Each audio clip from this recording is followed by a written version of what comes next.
Retomando as nossas reflexões em torno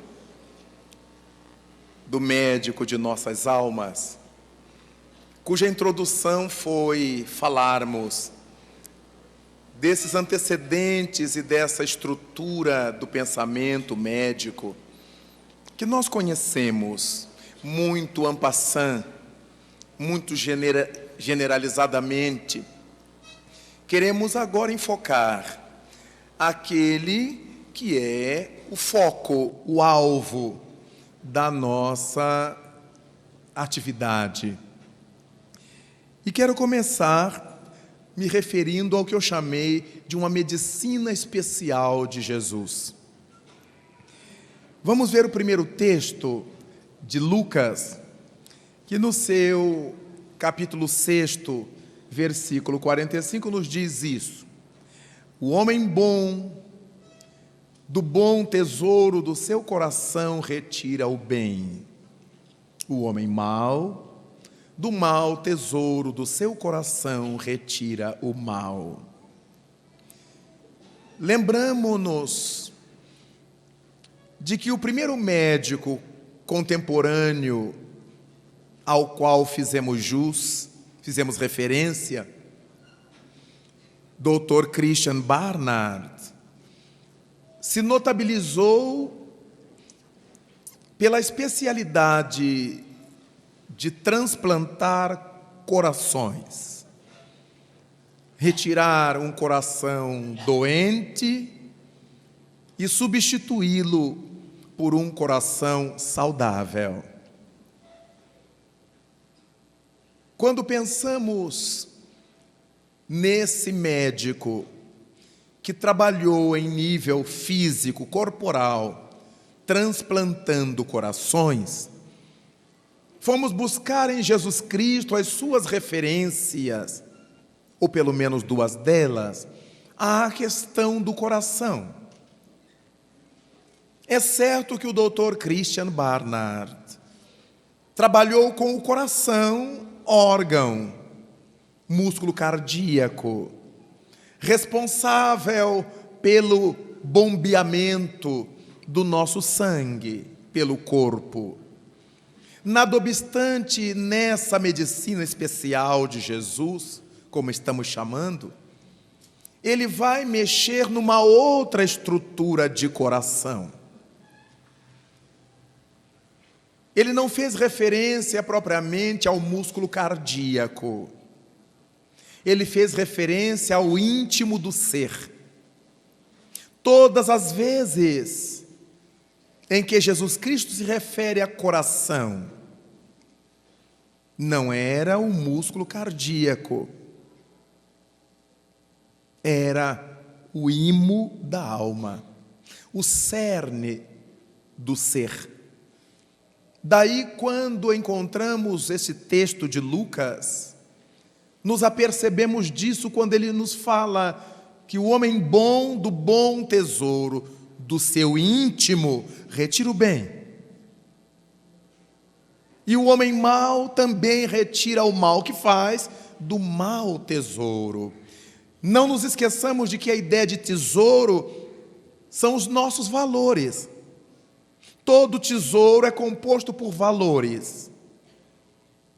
Se eu desenvolvo, acumulo, guardo em mim bons valores, se a minha escala de valores é de nível superior, é claro que todo bem que eu estou fazendo, que eu tenha feito ou que eu venha a fazer, sai desse meu escrínio interno. Daí então, se eu tenho maus valores, se eu acumulo em mim valores de qualidade discutível ou francamente ignóbil, naturalmente, tudo que eu faça vai sair dessa minha intimidade. Nós vivemos, nós somos Nós exteriorizamos aquilo que guardamos por dentro de nós. O nosso tesouro, aquilo a que damos valor. Não nos esqueçamos de Jesus Cristo quando nos disse: onde estiver o vosso tesouro, aí estará o vosso coração. É muito importante isso. O tesouro são as coisas que a gente dá valor. Onde estiverem essas coisas, aí estarei com minha intimidade.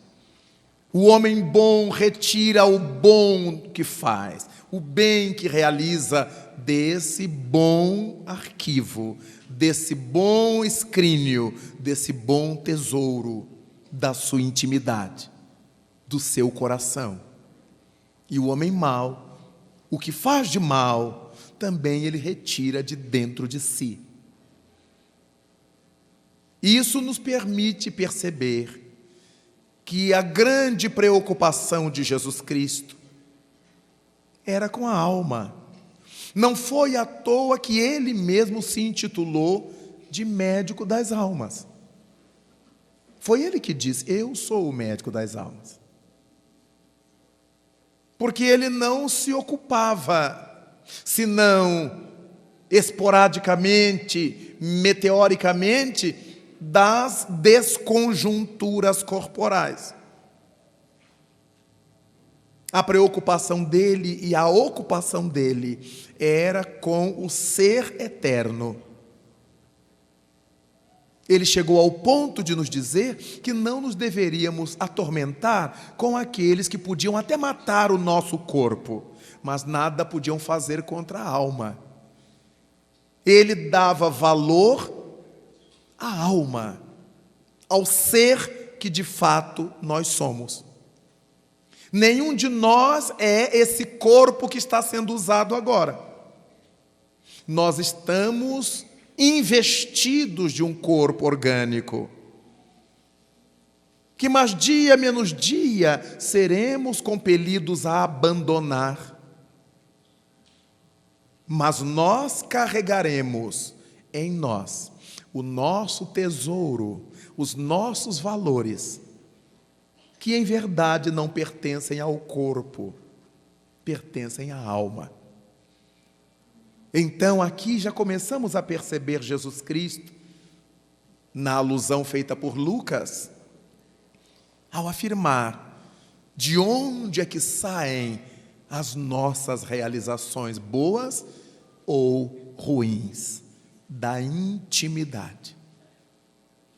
Em O Livro dos Espíritos, os imortais dizem ao codificador Allan Kardec que Deus, o Criador, não vê propriamente os atos que nós realizamos, as coisas que nós fazemos. O Criador se ocupa em verificar por que é que o fizemos, por que é que o fazemos. O Criador está sempre inclinado sobre as nossas razões internas, os nossos motivos íntimos. Aqui na terra nós conseguimos enganar-nos uns aos outros, porque fazemos determinadas coisas e o vulgo jura que a gente está fazendo aquilo de coração, ou que nós não estamos fazendo aquilo de coração, sem saber. Quanta gente gosta de fazer caridade, entre aspas, para sair no jornal, para sair na revista, para sair na televisão. Aí Jesus, que não era gente, porque via o que ninguém via, disse assim: esses já obtiveram o seu prêmio, esses já ganharam o seu galardão. Eles queriam se exibir, não era? Então já conseguiram. O reino dos céus não lhe deve nada mais. Mas aqui na terra as pessoas dizem: como fulano é bom, como dona fulana é caridosa. E essas pessoas boas, caridosas, passam a viver com esses rótulos, embora por dentro o objetivo seja outro. E é exatamente por dentro que Deus está olhando. Aquele mesmo Pai que, segundo Jesus Cristo, vê o que se passa em secreto. E ao tomarmos ciência disso, passamos a ter um cuidado maior com a nossa honestidade, com a nossa sinceridade. Não nos importe o que os outros vão pensar de nós. Importe-nos o que a consciência determinar. Muita gente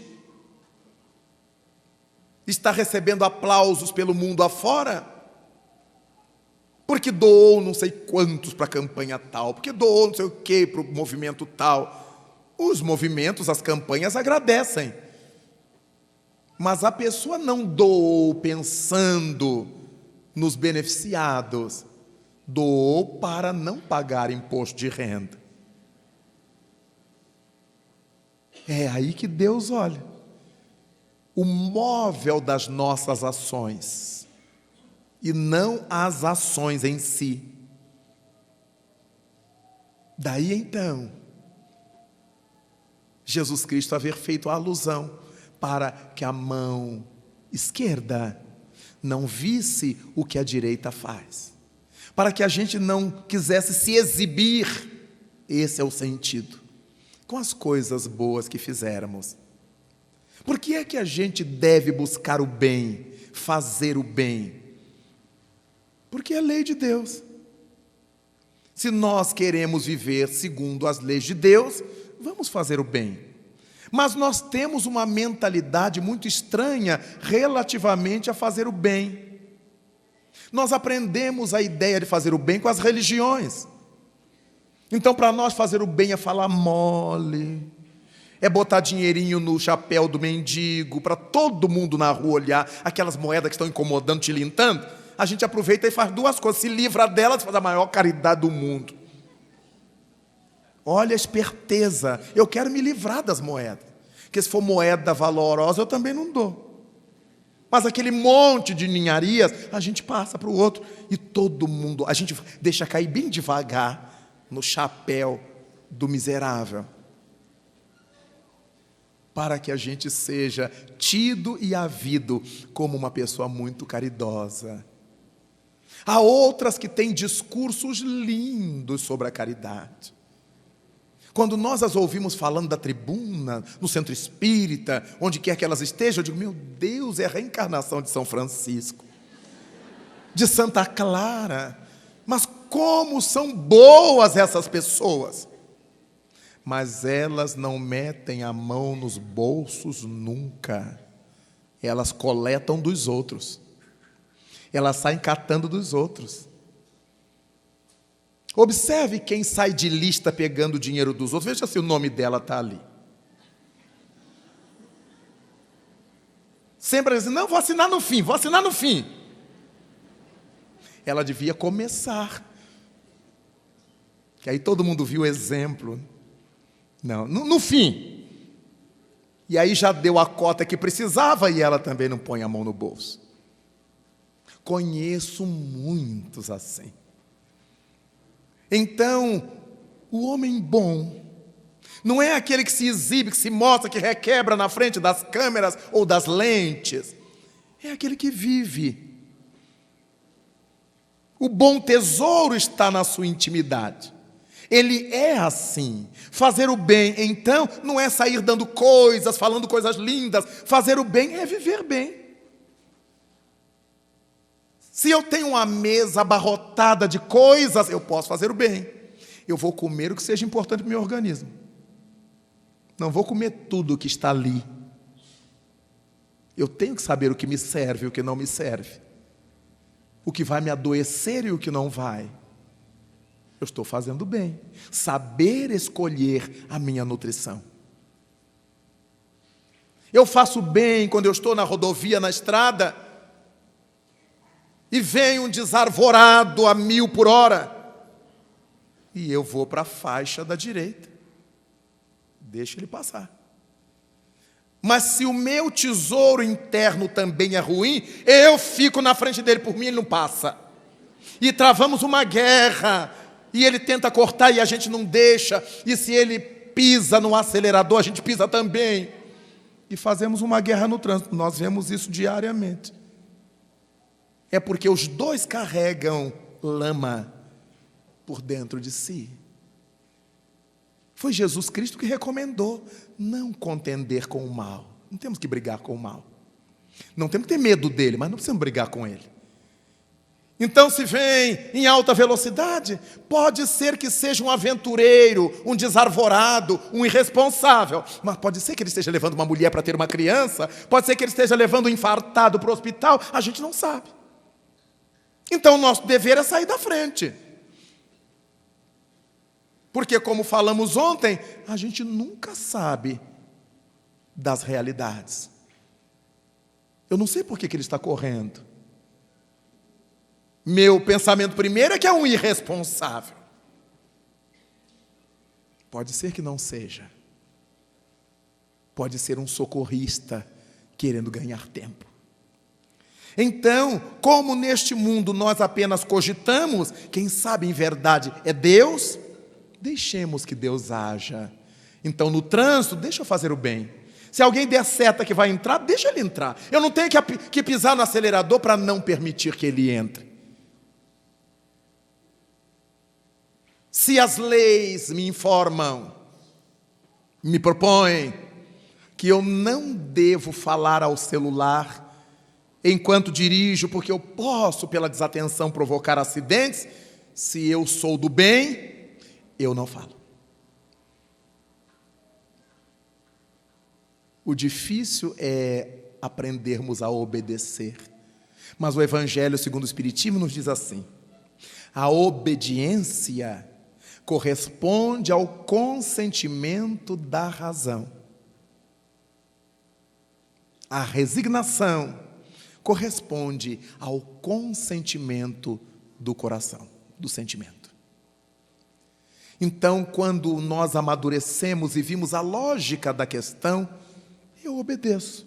Não importa que a lei tenha vindo do governo, ou tenha sido uma orientação de minha mulher, de meu marido, ou de uma pessoa qualquer. Aquilo é o bem, é aquilo que eu devo fazer. Se tocou o meu celular e eu estou dirigindo, e há alguma pessoa do meu lado, eu digo, atende aí para mim. Diga que eu estou dirigindo. E se não tem ninguém, eu nem deixo tocar, eu desligo. Para eu não ficar atormentado durante o trânsito e sem poder atender, querendo atender. Se está desligado, eu nem sei, porque o que os ouvidos não escutam, a alma não padece. Daí, vejamos que fazer o bem é uma coisa mais simples do que se imagina. Basta eu viver direito. Se o meu horário de entrar no trabalho é 8 horas da manhã, o que eu estou fazendo na cama às 7h30?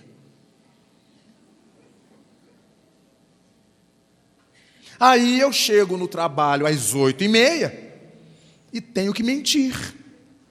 Porque pouca gente tem coragem de dizer, meu patrão, eu não aguentava levantar, eu cheguei tarde, eu fiquei vendo o filme até mais tarde, meu time jogou de madrugada. Não, nós não fazemos isso e erramos outra vez. A gente põe a culpa no trânsito. A gente põe a culpa no parente que adoeceu. A gente mata a família toda para chegar atrasado. Os filhos adoeceram, o marido adoeceu, eu não dormi essa noite, foi uma noite em claro. Então nós erramos por mentir, erramos por faltar com a responsabilidade, quando fazer o bem é ser verdadeiro. Olha, hoje eu perdi a hora. Cheguei atrasado que eu perdi a hora, dormi tarde ontem, e está feito, ué. Foi isso que aconteceu. Perdi a hora. Nada, não, porque meu marido passou mal, minha mulher passou mal, tive que levar as crianças ao Não, é mentira. E veja só, na medida em que eu estou contando uma coisa que é mentira, eu sei que é, eu estou jogando lá para dentro a culpa, que vai vazar depois de algum modo. Eu sei que estou mentindo. Pode ser que quem me receba e me atenda diga: ah, que pena, fulano, que coisa, você é uma vítima mesmo. Pode ser que acredite em nós, mas nós por dentro pensaremos assim: que víbora que eu sou, que infeliz que eu sou. Faz muitos anos, eu vivia uma experiência curiosa, porque havia um ser espiritual ligado ao meu passado, que me acompanhava na presente encarnação. E ele era insatisfeito por eu haver me tornado espírita, e fazia de tudo para me perturbar relativamente ao espiritismo. Me provocava dores durante a palestra, me provocava bloqueios de eu não lembrar das coisas durante as palestras, e tinha esse acesso a mim por causa de nossa afinidade, nossa vinculação pretérita. Mas esse espírito tinha uma outra curiosidade. Ele se achava dono de mim, mas não permitia que ninguém tirasse partido de mim. Se alguém quisesse me enganar, me passar a perna, ele tratava de me vingar. Vi muita gente tendo dor de cabeça horrível, sem que eu pudesse fazer nada, porque a pessoa vinha para me golpear com alguma ideia, com alguma coisa, e ele dardejava a criatura, eu via e não podia fazer nada. Um dia estávamos no Rio de Janeiro, eu estava proferindo uma palestra, num domingo à tarde, numa casa espírita, e quando terminei a palestra, um grupo de amigos, eu era mais moço, fez uma pequena fila para me cumprimentar, para me abraçar. Até que um cidadão, aparentando seus 42, 45 anos, se aproximou de mim, me abraçou e me disse: Raul, eu só posso falar isso com você porque você também é homem, então eu quero pedir a sua ajuda, porque estou sendo enganado por minha mulher dentro de minha casa. Imediatamente eu fiquei do lado dele. E o tal espírito apareceu. Então eu fiquei com o homem falando para mim e o espírito do meu lado. É mentira, Raul. E ele falando e o espírito me dizendo: é mentira dele. Não é verdade o que ele está dizendo. E eu fiquei naquela confusão. Entrei no circuito do espírito e fui ficando magoado com o cidadão. E o espírito me disse assim: não é ele que está sendo traído pela mulher. A mulher dele tem câncer e está na cama. Ele é que trai a mulher dentro de casa com a própria enfermeira dela.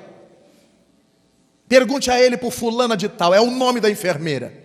E naquela confusão que me abateu, eu muito jovem, muito inexperto, voltei-me para ele e perguntei: quem é fulana de tal? Ele levou um susto e se abraçou a mim e começou a chorar. Eu vi que era verdade o que o espírito dizia. Mas ao mesmo tempo fiquei num conflito quando me apareceu o espírito Camilo. Guia curioso, né? Ele podia já ter aparecido antes, já ter me dito: não vá na dele. Mas deixou primeiro eu me lambuzar bastante. Eles dizem que é para a gente aprender. E o benfeitor apareceu diante de mim e eu me assustei, porque estava um banzé, o homem abraçado comigo chorando, o espírito do meu lado falando, e o benfeitor me olhando, e me olhou profundamente. E eu envergonhado, eu já entendi que eu tinha pisado na bola. E o Camilo então me perguntou: a quem que você pretende servir, meu filho? A Jesus ou aos nossos irmãos atormentados? Diante da pergunta eu desatei a chorar. E o povo que estava na fila pensava que eu estava chorando por causa do choro do homem que me abraçara. Eu estava chorando porque eu acabara de levar uma sacudidela do benfeitor. E eu disse para ele em pensamento: então o Senhor me liberta dessa criatura, porque eu não consigo. Ele interfere em meus pensamentos. E o espírito Camilo me disse: nunca mais você se manifestará dessa forma diante de alguém que minta. Você irá sempre saber quem está mentindo. Mas se alguém que o busca se sente com a necessidade de mentir, você já identificou qual é a necessidade dessa pessoa. Não precisa jogar-lhe no rosto, porque ela é infeliz. Alguém que procura um médium e mente é porque nem na mediunidade acredita. Então, nunca mais você terá o direito de desmentir a quem quer que seja que o procure. Entenda e ajude como puder. Foi uma lição que nunca mais eu esqueci. E o Camilo conclui: porque as criaturas retiram de dentro de si aquilo que exteriorizam. Quem ama a verdade não precisa mentir, custe-lhe o que custar. Foi isso que levou Jesus a dizer diante de Pilatos: aqueles que me entendem ouvem a minha voz. É preciso ter afinidade com o bem. E aquele espírito foi afastado de mim durante 12 anos. Curiosamente, numa tarde em que eu falava na mesma instituição, numa outra tarde de domingo, 12 anos depois, quando eu me levanto para pregar, tal espírito no meio do povo, eu levei outro susto. Eu digo: ai, Jesus, esse mundo espiritual está pior que as nossas cadeias de segurança máxima. O povo foge de lá. E o benfeitor Camilo me disse: não se preocupe, ele agora é dos nossos. Durante 12 anos, eles doutrinaram essa criatura. Eles trabalharam esse espírito até que ele se tornasse também adepto do pensamento lucífero do espiritismo. Eu vejo hoje nos centros espíritas, o obsessor se comunica querendo matar o mundo. Meia hora depois ele é um guia espiritual. Ele sai da comunicação pregando evangelho para todos. Como o povo gosta de mentir. Como se alguém que estivesse há séculos fazendo mal, com 5 minutos de conversa mal enjambrada, se renovasse para Jesus a ponto de fazer discursos morais. Os animismos, as mistificações, a rodo, diante do silêncio de nossa parte. Pois bem, é a partir disso que nós verificamos o quanto que a criatura tem necessidade de cuidar, de fazer o bem. No que for que a gente esteja fazendo, fazer o bem. No nosso país, se alguém acha uma carteira de dinheiro ou de documento e entrega, sai na televisão, porque é raro. O povo adotou o discurso de que achado não é roubado, mas se tem ali o endereço do dono, se tem o documento do dono, eu posso entregar. Mas se eu entregar na polícia, eles vão ficar... Já é um outro problema. O meu é fazer o bem. Se a polícia vai devolver ou se vai ficar para ela, já não é problema nosso. O nosso é fazer o bem. Fazer o bem, então, não é uma questão do centro espírita, das igrejas. Fazer o bem é uma questão da vida. Educar os filhos, fazê-lo respeitar-se e respeitar a vida é fazer o bem. Tratar bem os esposos, ser fiel um ao outro, isso é fazer o bem, isso não é favor. Se eu queria viver uma vida de infidelidade, por que eu me consorciei? Para dar satisfação à sociedade, para eu ter uma mulher em casa ou um marido em casa e por baixo dos panos continuar a aprontar? Não. Se eu constituir família, é porque eu quero viver em família. E não ser mais um aventureiro, ou não chegar a ser um aventureiro. Não precisamos mentir. Basta viver corretamente. Na hora das dificuldades, das diferenças, a gente senta e conversa. Gente adulta senta e conversa. Se o outro vai gostar mais ou menos é outra questão, mas a gente senta e conversa. Se expõe, se explica, se abre. dialoga e sai dali uma conclusão. Ninguém tem necessidade de mentir para alguém.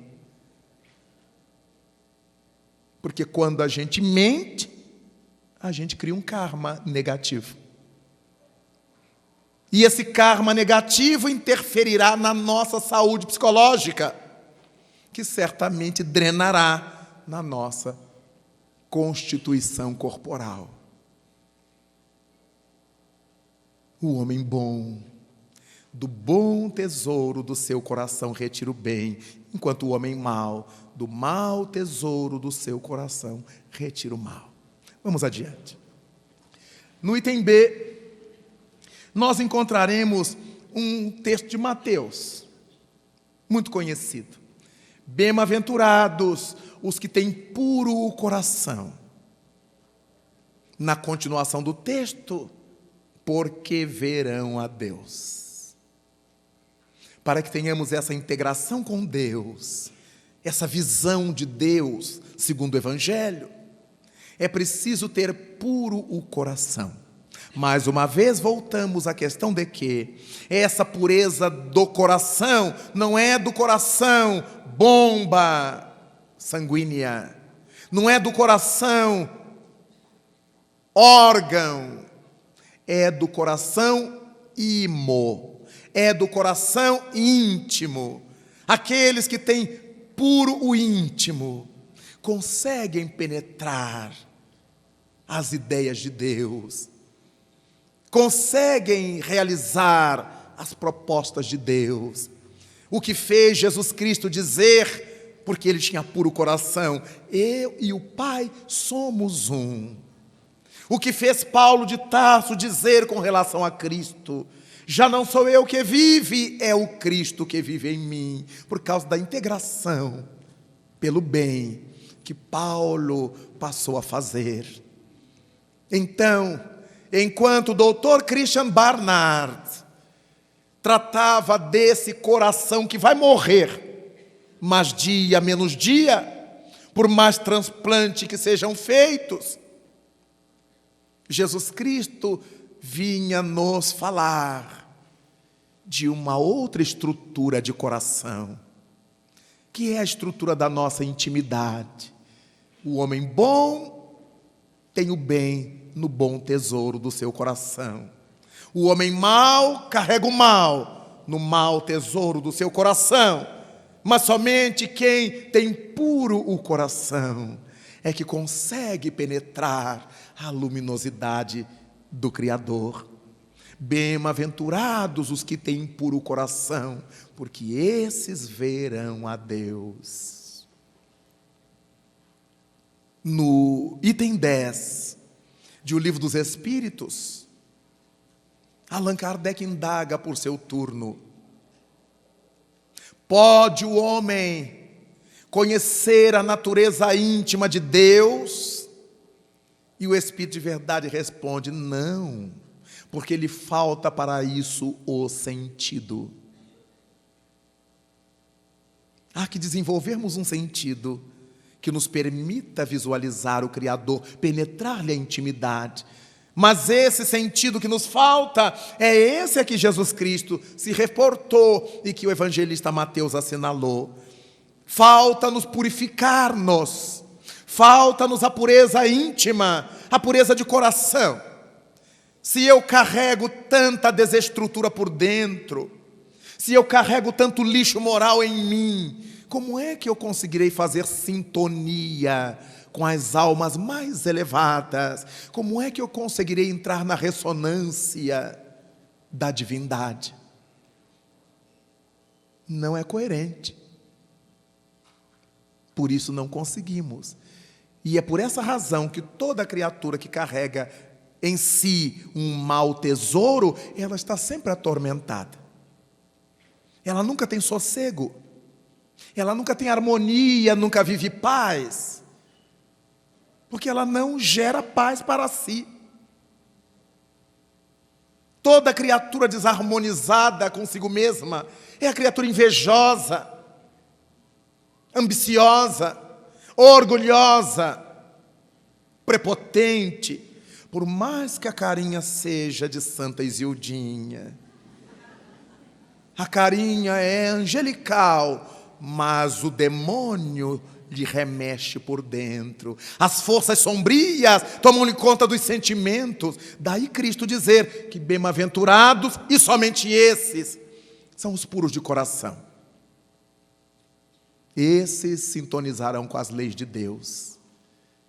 Verão a Deus. A ideia de ver que também não é com os olhos, é de ver com a alma. Por isso Jesus disse a Tomé, quando este lhe tocou as chagas, e se ajoelhou dizendo: Senhor, agora eu creio. Então o mestre lhe redarguiu: tu creste, Tomé, porque viste.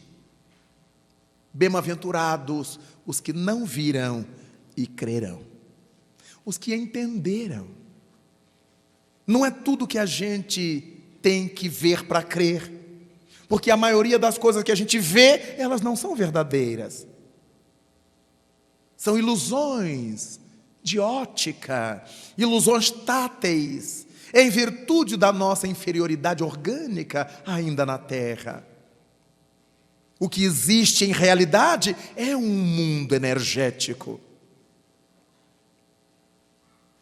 Um mundo formado de fluido cósmico universal, sobre o qual agem as mentes nossas, as mentes espirituais, os espíritos superiores, aqueles que refletem a vontade de Deus pelo universo, constroem com seu pensamento e com sua vontade as estrelas, os astros, os universos, as nebulosas, as constelações. São construções dos espíritos arcangélicos, angélicos.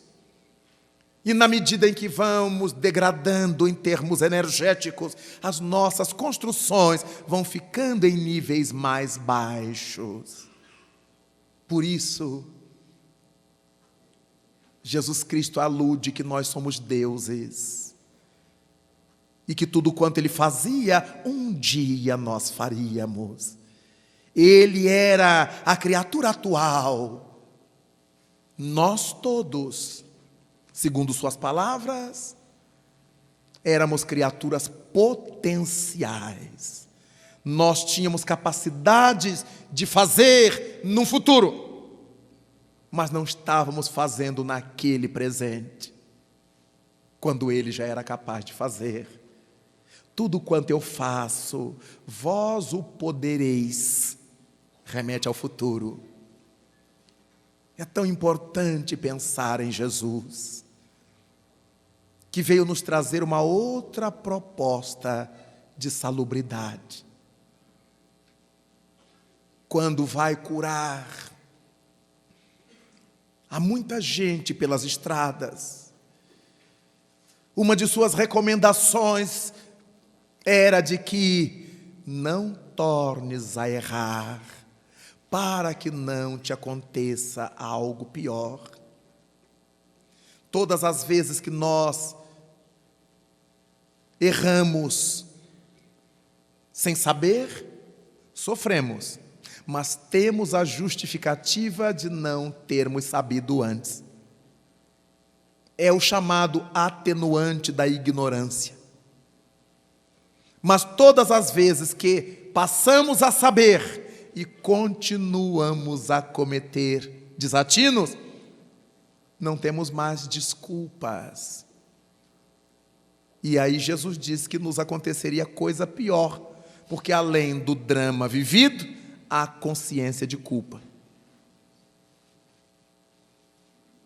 Quando Allan Kardec indaga no Livro dos Espíritos a respeito do indivíduo que se embriaga, e ao se embriagar, provoca acidentes, comete desatinos. Kardec quer saber se esse indivíduo, por estar embriagado, ele é culpado pelo que fez. E o Espírito de Verdade responde: ele é duplamente culpado. Primeiro, porque bebeu. Segundo, porque, tendo bebido, cometeu o desatino. Não tornes a errar, para que não te aconteça coisa pior.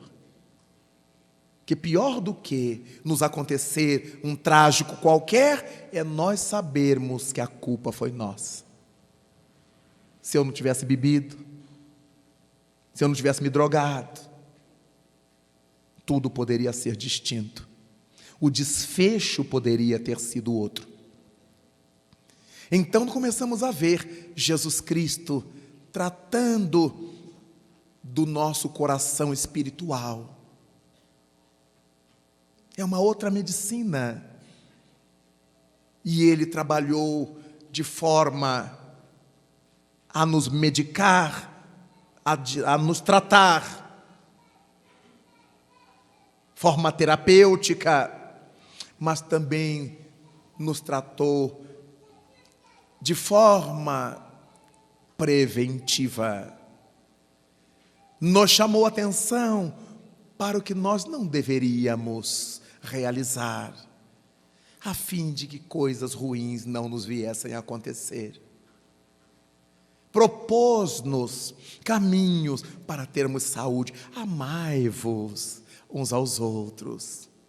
Hoje há muitos médicos que escrevem trabalhos a respeito da influência do amor na conquista da saúde. Há um livro que li faz muito tempo, intitulado Quem Ama Não Adoece.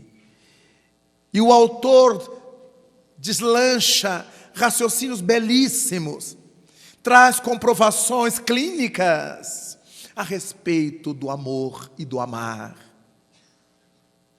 repetindo nas suas palavras médicas os ensinamentos do homem de Nazaré. Como é importante para nós sabermos cuidar bem do nosso coração, cerne, íntimo, intimidade, para que as nossas doenças não penetrem através dele. Vamos avançar para chegarmos até ao texto de Lucas. Nos lembramos de que evocamos a figura do Dr. Alberto Sabin, que tirou as crianças da paralisia infantil mundo afora. Tratou de impedir a ancilose das crianças, a poliomielite, e se tornou por isso um benfeitor da humanidade. Mas Jesus Cristo não nos vinha falar da paralisia das pernas, da paralisia dos braços. Ele vinha nos falar de outro gênero de paralisia, que era a paralisia da alma. Libertou as pessoas de outro gênero de paralisias. Então encontramos no texto de Lucas 7,14, quando Jesus passa a porta da cidade de Naum, ou Naim, e vê um féretro que vem. À frente, uma mulher de luto chorava em desespero. E ele ficou sabendo que há poucos dias aquela mesma mulher ficara viúva e agora desencarnara o seu único varão, seu único filho. Então, naturalmente, ele foi tocado por sua sensibilidade, e o texto nos diz: e aproximando-se, tocou o féretro, e os que o levavam se detiveram. Ele fez baixar a padiola que levava enrolado em lençóis o corpo morto do adolescente. Baixou então o féretro e ele disse: jovem, levanta-te. Jesus Cristo tinha a mais perfeita sanidade.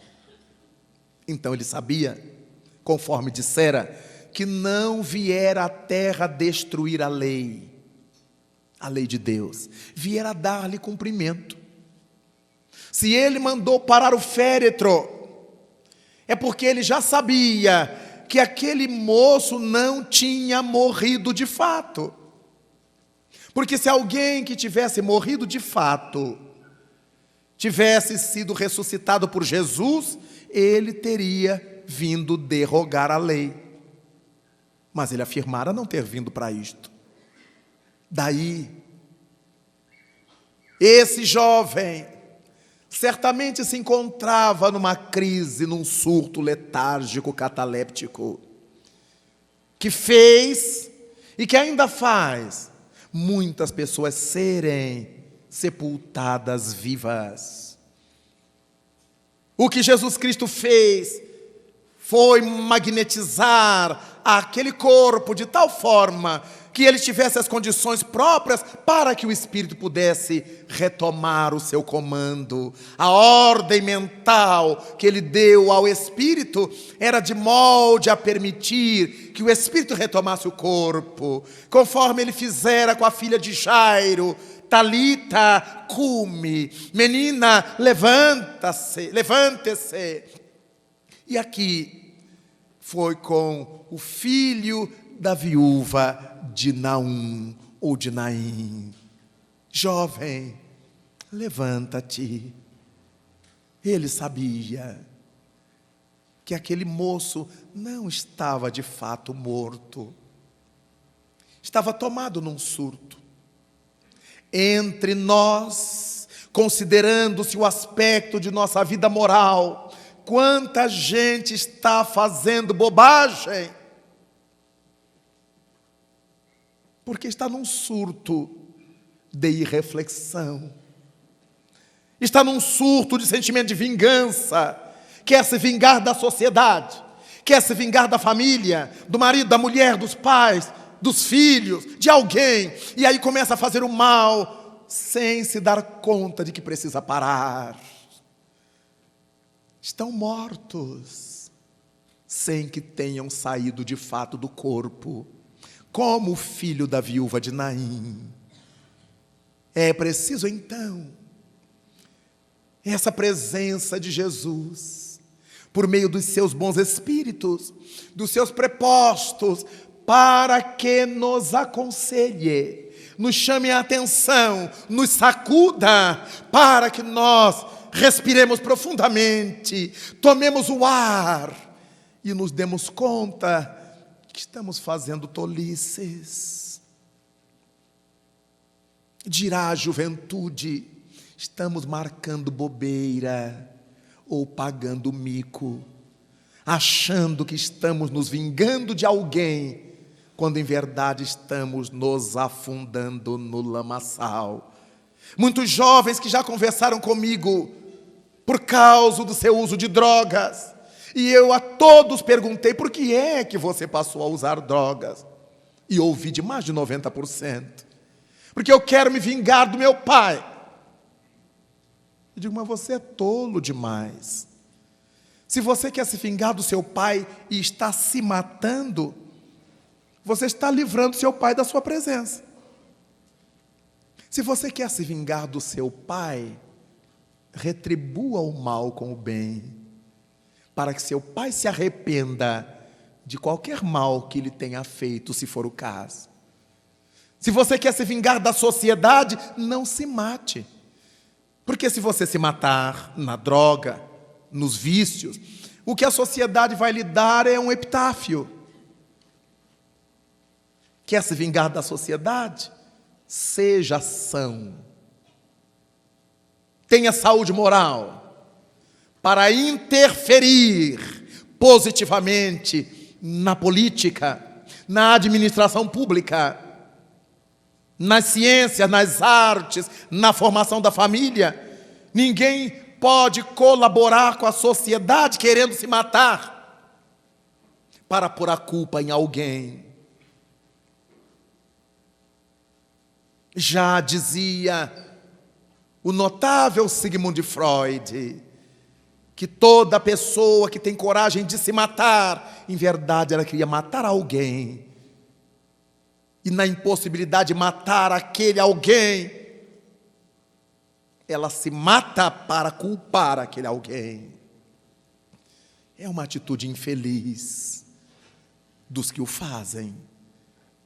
Quantos dentre nós se está matando ou tem aspecto de morto moral, porque ainda não encontrou em seu caminho a figura mirífica de Jesus, que faça parar o cortejo fúnebre de nossa vida e nos ordene: levanta-te, amigo, levanta-te.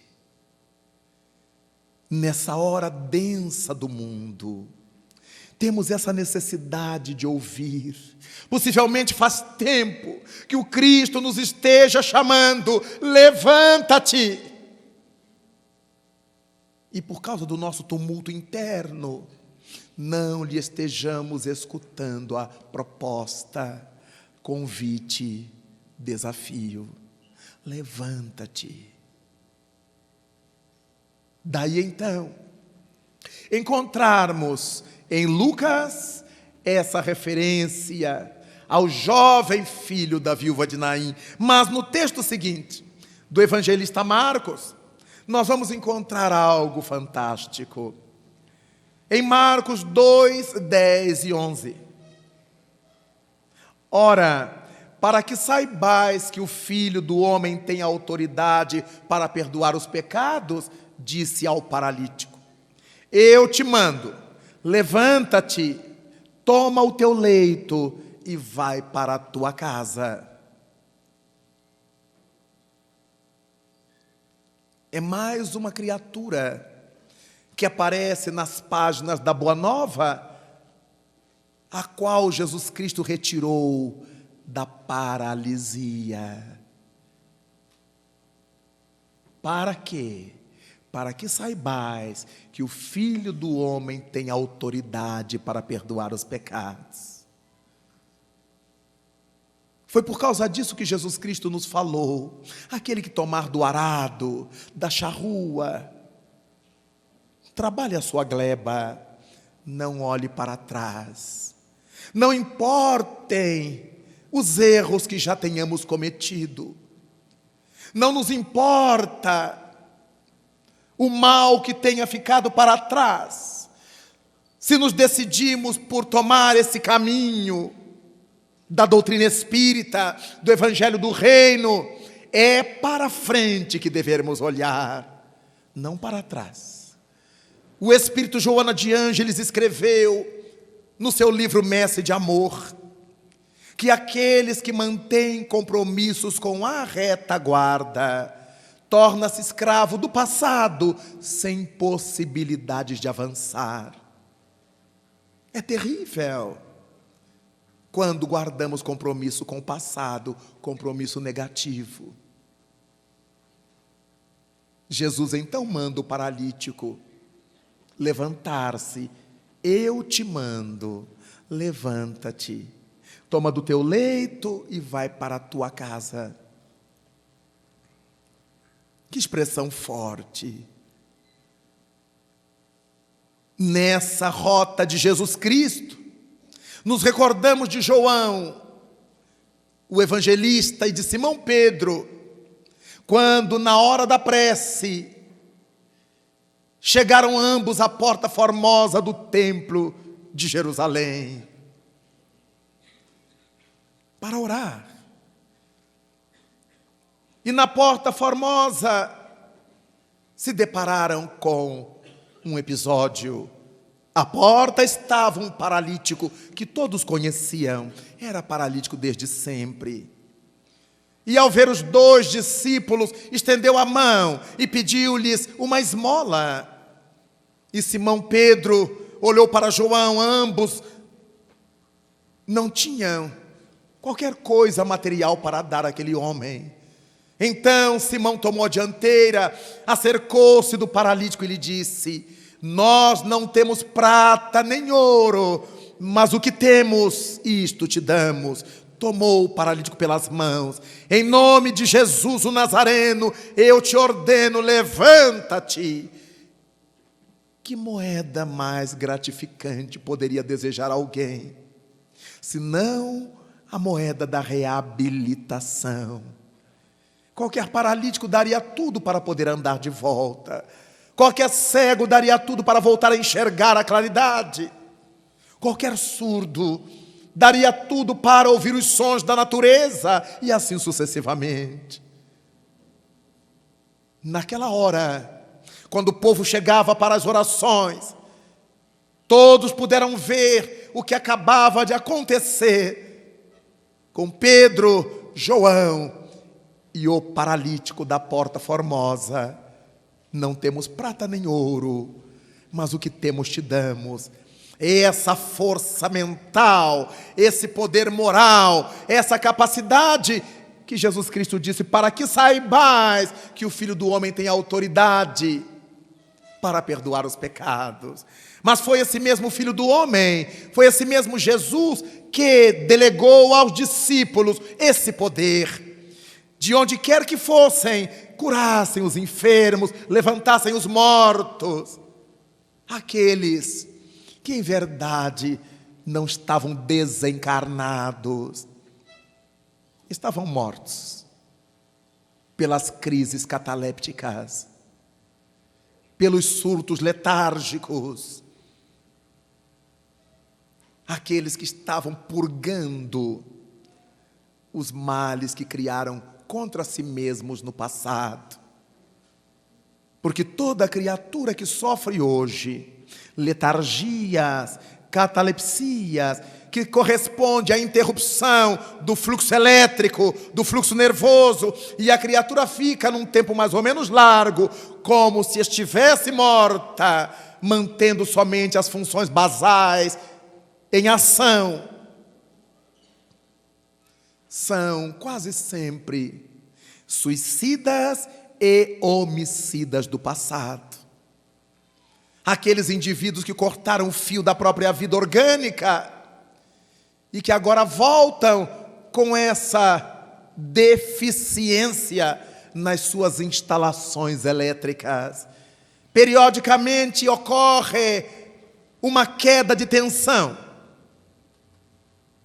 E essa diferença de potencial faz com que o espírito não tenha conexão com o corpo, até que a energia volte ao mesmo nível anterior.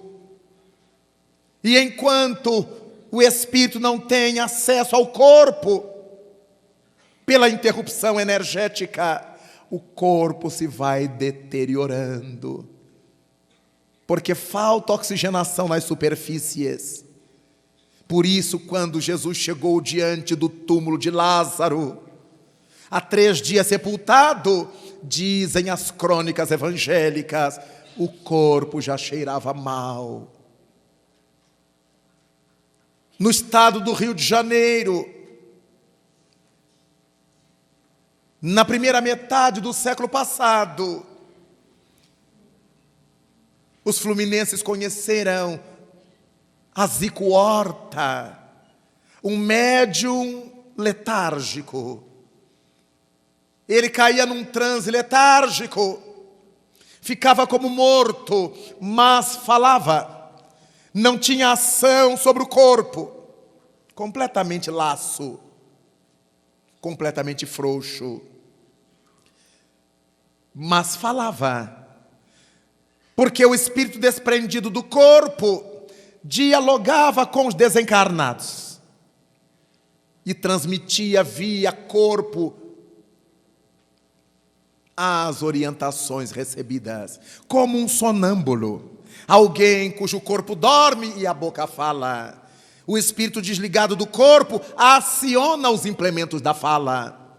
Era assim que funcionava o médium letárgico Zico Horta. Naquele estado de letargia, ele transmitia o que estava ouvindo e vendo do mundo espiritual. Mas durante o período que ficava na letargia, as periferias do corpo começavam a entrar em decomposição pela desoxigenação que se lhe processava. Velhos suicidas, antigos homicidas, que pelo complexo de culpa criaram em si a dor violenta que imprimiram sobre suas presas, suas vítimas. Então, a doutrina espírita chega para nos aclarar isto e volta-nos o olhar para Jesus, a fim de que nele encontremos aquele que é capaz de nos retirar de toda e qualquer paralisia. Enquanto o trabalho do Dr. Seibin foi para que nós caminhássemos com nossas pernas físicas, o trabalho de Jesus foi para que não permitíssemos a ancilose da alma, a paralisia da alma, para que sempre estivéssemos despertos, caminhantes na direção do grande lar. E foi o próprio Cristo que nos disse então: eu sou o caminho. Que outro melhor poderemos pleitear? Eu sou a verdade. Que outra melhor poderemos desejar? Eu sou a vida. Que outra mais abundante poderíamos receber? Eu vim, afirmou ele, a fim de que tenhais vida, mas não uma vida qualquer, não uma vida medíocre, uma vida mesquinha. Eu vim para que tenhais vida em abundância. Só terá vida em abundância quem carrega por dentro de si essa consciência de paz relativa ao estado das nossas vivências. Aqui na terra sempre teremos alguma coisa a nos aturdir, mas não seremos obrigados por nossa vez a aturdir a quem quer que seja. Foi o próprio Cristo que nos disse: no mundo só tereis aflições. Porque tudo na terra corresponde ao seu nível evolutivo. Vivemos num mundo de provas e expiações, tudo aqui nos leva a aflições, pequenas ou grandes aflições, em tudo. Mas são exercícios de renovação para que não paralisemos na marcha para o Criador. É desse modo que vamos associando os médicos que nos tratam o corpo, a vida física, desse médico cuja medicina especial vem exatamente cuidar da nossa estrutura espiritual, da nossa estrutura moral, da nossa intimidade, uma vez que estamos acompanhando que é graças a isso que se passa em nossa intimidade que imprimimos sobre o corpo físico as mazelas ou a saúde que desfrutamos. Na sequência, avançamos para verificarmos no Evangelho de Mateus. Jesus Cristo, então, diante do leproso que o procura, do ranceniano, Mateus 8, 2 e 3. E eis que um leproso, tendo se aproximado, adorou-o, dizendo: Senhor, se quiseres, tu podes curar-me. E Jesus, estendendo a mão, tocou-lhe, dizendo: quero, fica limpo. E imediatamente ele ficou limpo da sua lepra. Que quadro singular, descrito em poucas palavras. Imaginemos, meus irmãos, uma criatura carcomida por ranceníase, carcomida pela lepra, aproximando-se de Jesus Cristo e propondo-lhe um repto, um desafio: Senhor, se tu quiseres, poderás curar-me. Se tu quiseres. Nessa fala, o doente exprimiu a confiança que tinha no poder de Jesus Cristo. Se tu quiseres. Vimos antes, no texto referente ao paralítico, que ele afirmou ter poder para perdoar os pecados. Então, o leproso tinha razão ao dizer-lhe: se tu quiseres, poderás curar-me. E Jesus, estendendo a mão, tocou-lhe, dizendo: quero, fica limpo. Ao dizer isso, o homem de Nazaré acionou os seus conhecimentos biológicos sobre o processamento orgânico, atuando sobre as células que se multiplicaram vertiginosamente. O que ele fez não foi adulterar a lei das mitoses, das meioses, da mutação celular. O que ele fez foi apressar esse processamento, ativar essa ocorrência, porque isso acontece normalmente ao longo do tempo. Se temos um corte, uma ferida, vamos pondo remédios dia após dia, e essas transformações celulares vão acontecendo até que a ferida se vai fechando. Verificamos o aparecimento de um tecido novo até que se feche totalmente. O que o Cristo fez com o Hanseníano foi promover a atividade mais rápida das células, a fim de que logo ele pudesse ter recomposta a sua saúde física. Enquanto o doutor Ivo Pitangui trata de ressignificar as pessoas, aquelas que tinham vergonha de si mesmas, pelas deformações, algumas de nascença, outras por acidentes. Jesus Cristo, ao fazer o mesmo, ocupava-se com a alma, com o ser espiritual, que é o grande responsável pelas nossas anomalias exteriores. Por causa disso, então, nós verificamos a sua atitude junto ao leproso, dizendo que ele queria misericórdia, eu quero, e não castigo, afirmará Jesus.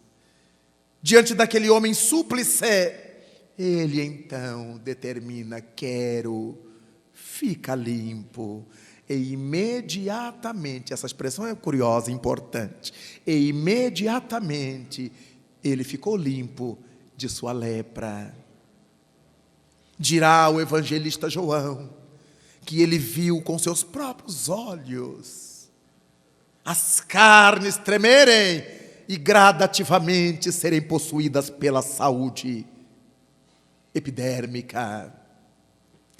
É muito importante, então, verificarmos quantas feiuras morais nós todos carregamos.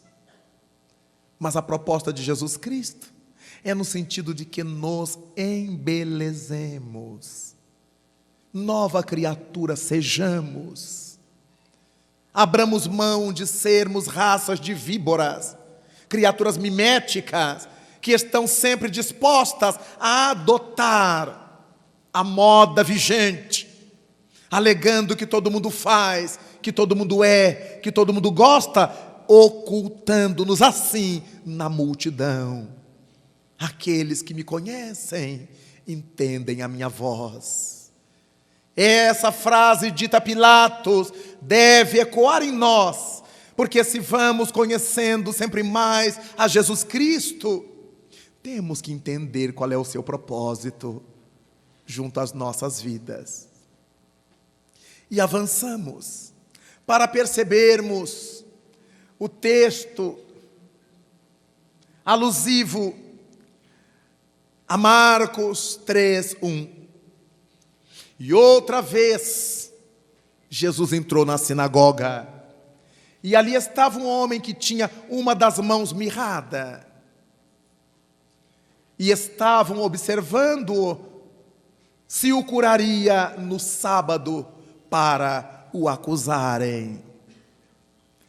E disse Jesus, continua o texto: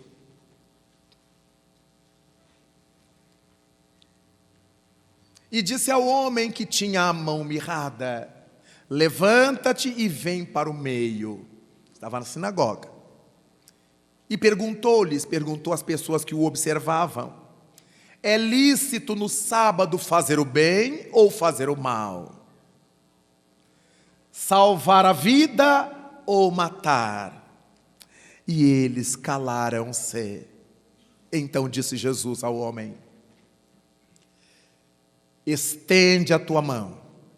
E ele a estendeu, e foi-lhe restituída a sua mão, sã como a outra. Cirurgia plástica, em que uma mão mirrada, atrofiada, foi restabelecida como a outra sã. Trabalho de cirurgião plástico de Jesus. O primeiro de restituir a epiderme sã a alguém que a carregava carcomida pela lepra. E agora a mão mirrada de um homem que é reconstituída para que se tornasse sã como a outra. Quando pensamos em Dr. Ivo Pitangui, ocupando-se com a diminuição da feiura corporal, para que a alma viva melhor, tenha maior felicidade em viver, tenha maior disposição em se apresentar, não se envergonhe de si mesma, saia do constrangimento da forma deteriorada. Jesus Cristo, ao atender ao homem da mão mirrada, como ao ranceniano, desejava-lhes o crescimento da alma. Eu não vim para curar os corpos, disse-nos ele. Eu sou o médico das almas. Daí a nossa referência a essa reflexão. Eu sou o médico das almas. E assim então, a cada momento em nossas vidas, acharemos na pauta do nosso dia a dia problemas de saúde orgânica, problemas de saúde física aos montões. Em nós, em nossa família, ao derredor de nós. Mas tenhamos a certeza de que Jesus Cristo valoriza sim a nossa vida no corpo, porque sabe que é através dessa experiência corporal que estamos nos escolarizando para as conquistas espirituais. É graças a essa experiência terrestre, terrícola, que nós estamos nos emancipando gradualmente. No entanto, ele também tem a consciência de que esse corpo que desejamos bonito, bom, sarado, malhado, saudável, é o corpo que nós vamos ter que abandonar um dia ou outro, enquanto voltamos para o grande lar. Enquanto cuidamos do corpo, aprendemos no Evangelho segundo o Espiritismo, nos cabe cuidar também do Espírito. Cuidar do corpo e do Espírito propõe-nos o Evangelho segundo o Espiritismo. E com isso, cabe a cada qual de nós, nesses tempos tão complicados do mundo, estarmos sempre atentos ao que estamos fazendo de nosso corpo físico, de nossa saúde física, refletindo a respeito de que os dramas que nos sufocam fisicamente, as enfermidades mazelosas que nos afligem biologicamente, têm nascedouro na nossa estrutura interior. Onde está situado o nosso valor? Onde estão situados os nossos valores? Daí retiramos o bom ou o mal para as nossas vidas. Quando refletimos sobre esse médico das almas, que é Jesus, vale a pena nos detenhamos um pouco. e olhemos para dentro de nós, porque o Espiritismo nos fala sobre Jesus e nos diz que Ele é nosso modelo e nosso guia. Vale repetir que quando tratamos de um modelo, é alguém ao qual desejamos imitar. Alguém que seja nosso modelo é alguém para ser imitado. Todo modelo é para ser imitado. Então vale que nos tornemos émulos de Jesus, imitadores, a pequena ou a grande distância, mas procurando imitá-lo naquilo que já pudermos fazer. Quando temos Francisco de Assis na condição do maior imitador de Jesus, o maior émulo do Cristo, podemos pensar em que também nós conseguiremos ser imitadores de Cristo nas distâncias que nos caracterizam, mas que já começamos a buscá-lo devagar, mas persistentemente, portas adentro de nossa alma. Cabe-nos então a proposta do amor. E é com a lei do amor que nós vemos Jesus agir. Ainda que se abata sobre nós a justiça divina. A justiça divina está alicerçada no amor divino.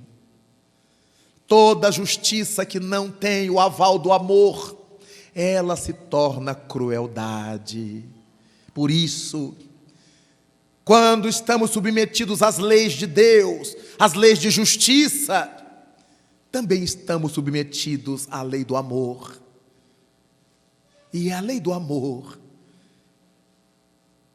que apaga em nós as diferenças de poder econômico, as diferenças da cor da epiderme, as diferenças sociais, qualquer forma de diferença.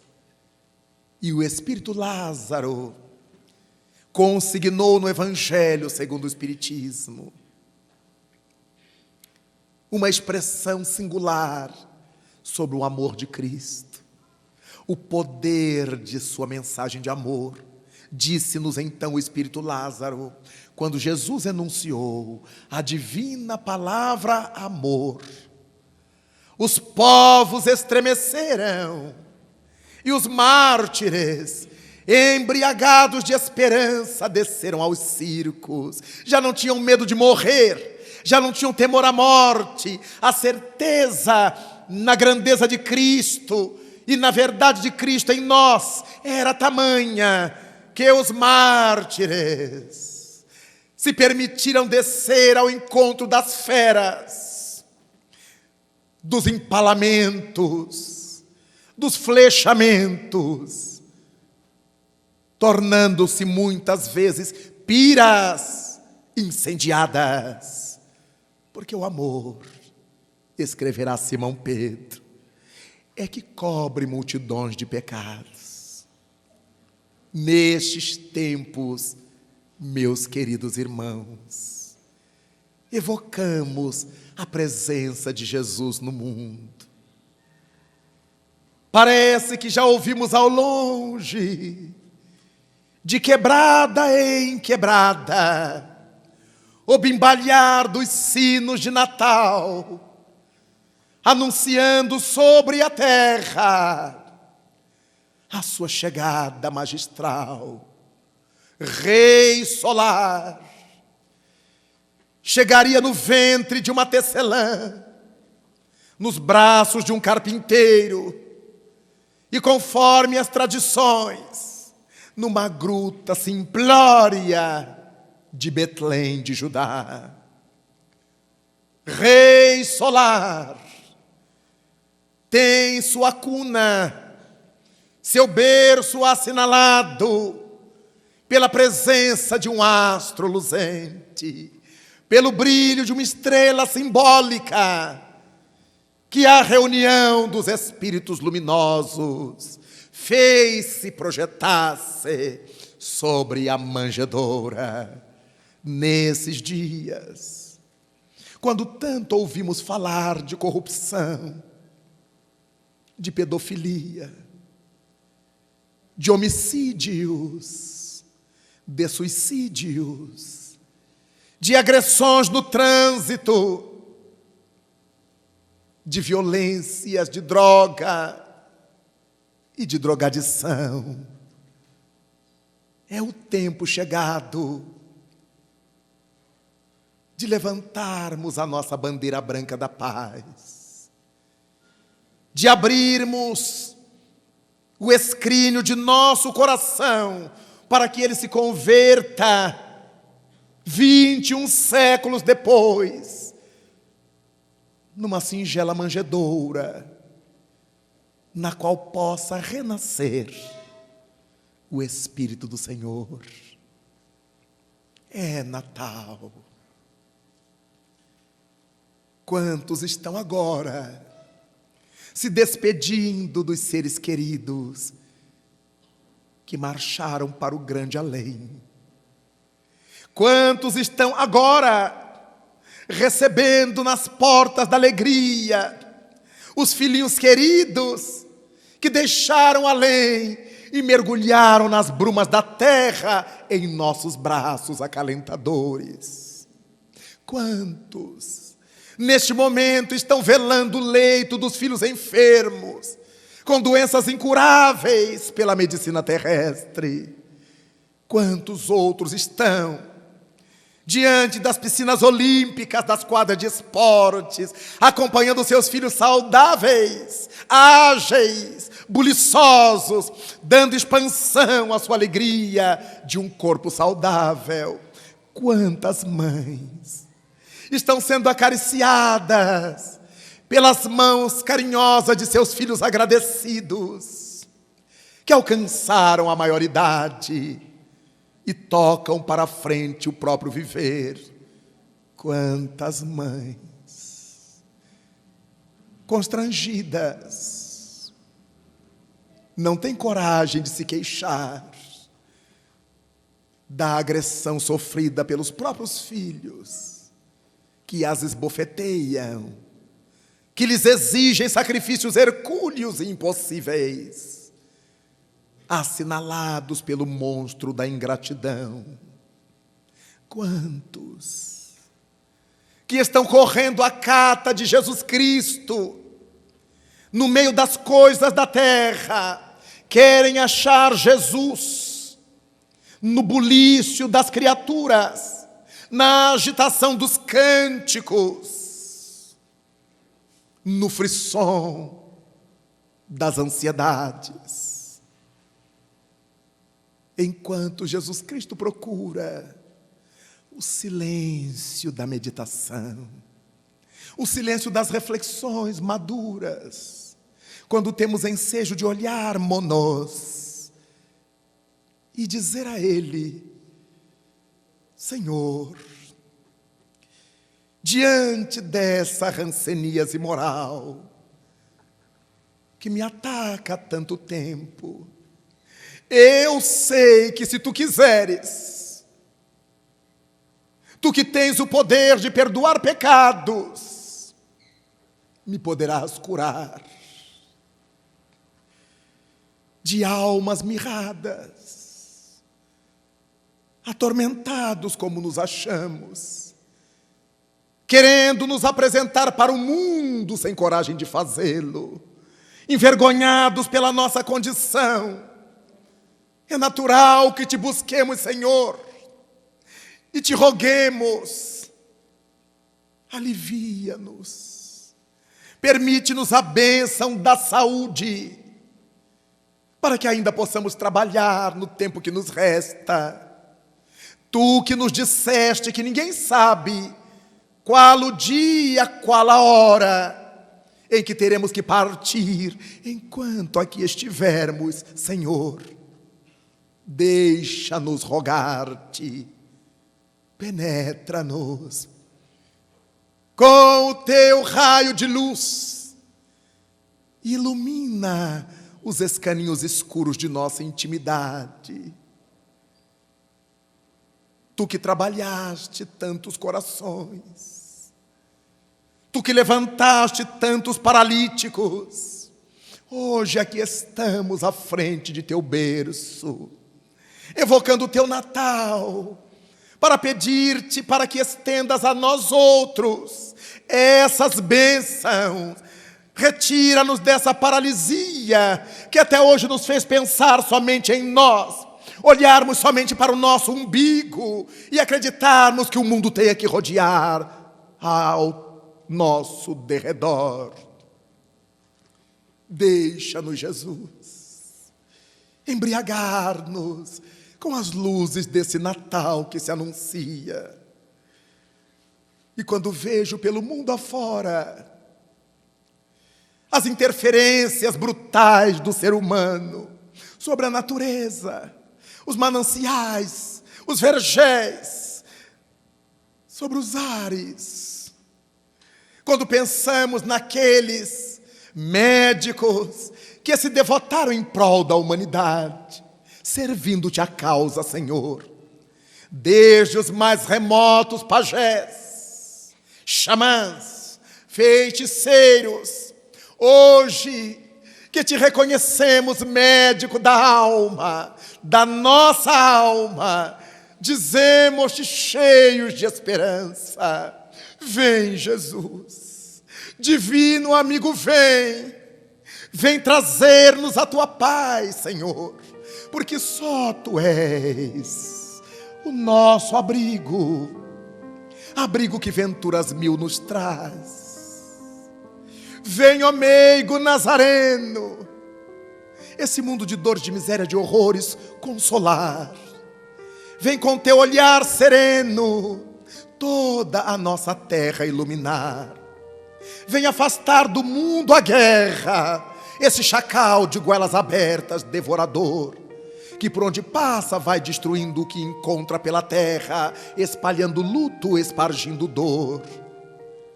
Ouvimos, Senhor, pelos caminhos, os incontáveis gemidos de aflição, e pela secura dos dias, nos damos conta de que já não há mais primaveras, enquanto incontável número de crianças, de doentes, de idosos pedem pão. Os que deveriam providenciá-lo estão se engalfinhando como feras. Vem, Senhor Jesus, vem reflorir os nossos caminhos. Vem, Senhor, vem perfumar os nossos corações. Vem exterminar a dor e fazer calar o tilintar das baionetas, o assovio dos mísseis, a boca escancarada dos canhões. Vem, Senhor, neste Natal, com teu amor tão fecundo, médico das almas que tu és, vem iluminar as nossas consciências. Vem, Senhor, fazer feliz o nosso mundo. Vem, Jesus, vem, Senhor. Muito obrigado, senhores.